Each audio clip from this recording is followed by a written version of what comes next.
इथे जमलेल्या सर्व वादक, गायक व सर्व कलाकारांना माझा साष्टांग नमस्कार।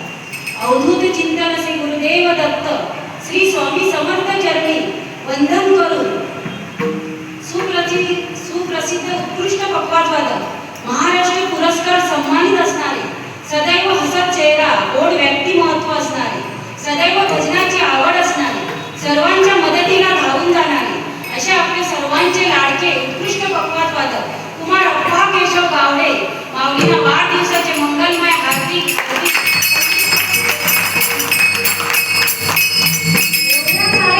कलाकारांच्या सोबत मलाही गावडे माऊलीने आपल्या वाढदिवसानिमित्त भजन सेवेत बोलवून एक अभंग गाण्याची जी सुवर्ण संधी दिली त्याबद्दल मी त्यांचे मनपूर्वक आभार मानते। कसं आहे माहिती माऊली, पखवाज वादक ही केवळ कला नसून ही एक साधना आहे।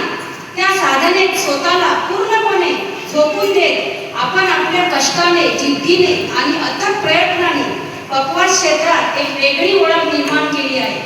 आपल्या पखवाजाच्या प्रत्येक थापेत भक्तीचा भाव, तालाची ताकद आणि कलेचे सौंदर्य अनुभवायला मिळते माऊली।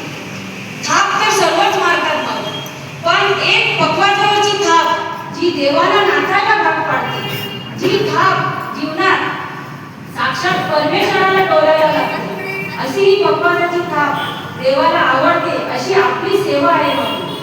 मृदुंग, मृदुंग या शब्दाचा अर्थ आहे मृद ज्याचा अंग तो मृदुंग, मृद ज्याचा अंग तो मृदुंग। का सांगितले? निर्जीव चामडा आहे, निर्जीव असून सुद्धा तो भजनात दंग आहे असा तो मृदुंग आहे। मग आपला काय माऊली? निर्जीव चामड्यातून ध्वनी काढायची आणि ती आपल्या हृदयाला हिरावून टाकणारी, यासाठी भगवंताची कृपा व आई वडिलांची पुण्याई लागते, ही गावडे माऊलींना प्राप्त झालेली आहे माऊली। हे महादेवाचे आवडते वाद्य आहे, म्हणून याला नाद ब्रह्म म्हटलेलं आहे।